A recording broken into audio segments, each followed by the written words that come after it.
The following is a brief bio of your instructor, Eric Boren. In the beginning, I've known my entire life that I'm a non-traditional learner. And because of this, I've developed as a non-traditional instructor as well as counselor. As a child, my kindergarten teacher spoke to my parents about holding me back because he doesn't read like all the other children. My reading and learning challenges increased with each grade that I was socially promoted to. By my third grade year, I had fallen so far behind that it was embarrassing and humiliating to be called upon to read in front of the class.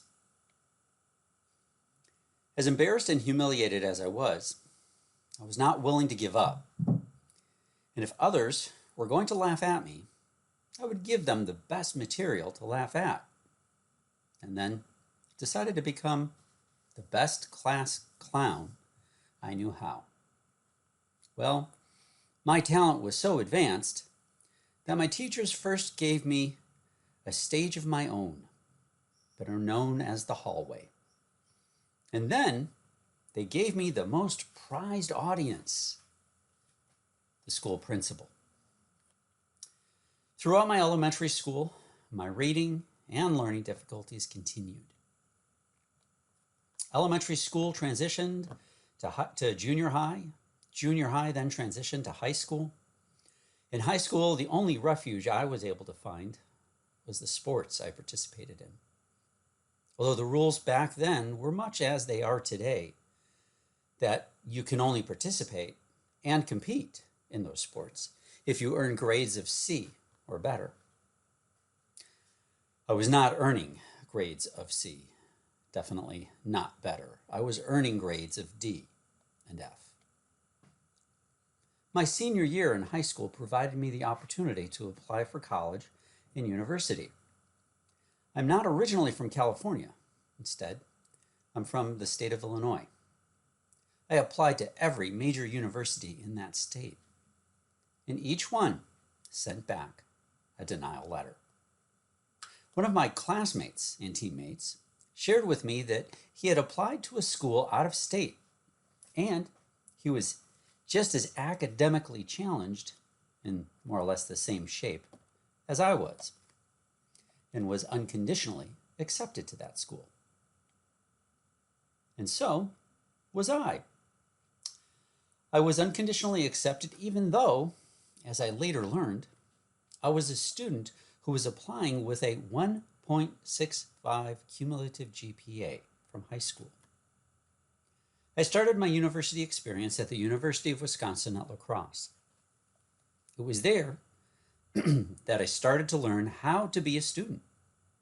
And that there was more than an organic reason why reading was so hard for me. I was only at the University of Wisconsin-La Crosse for a year before I moved to the state of California.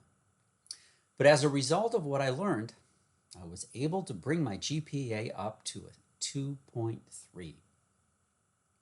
Over the next 2 decades, I attended 5 different community colleges, 2 independent colleges. I transitioned through 3 different careers and continued to learn.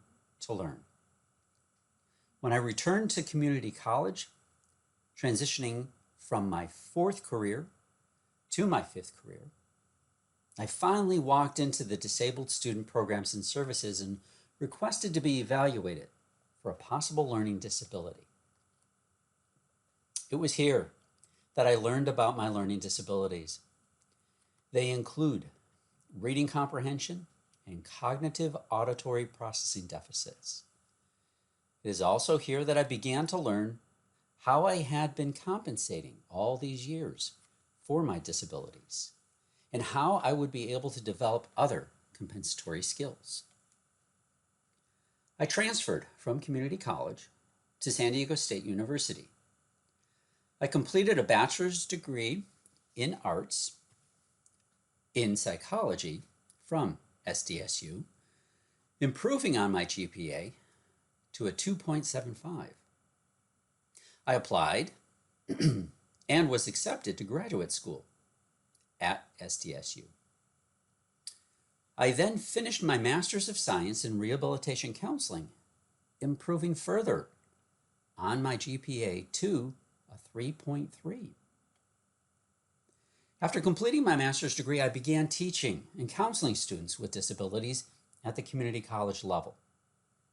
But I wasn't finished with my education. After 10 years of counseling and teaching in the college, I returned to the classroom as a student.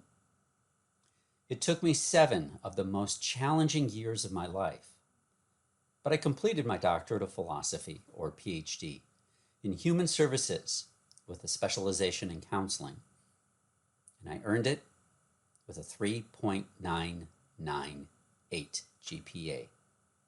Keeping in mind, this entire doctorate program was online. So you might ask, what is the takeaway from Eric's story? Would it be that you should never give up, no matter the odds that are stacked against you? Or would it be that this thing called learning never stops and only grows in level of challenge?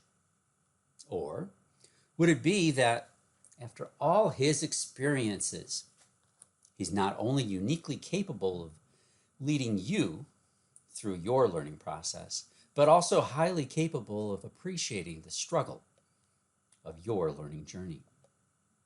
So the answer to that? Yes to all of the above.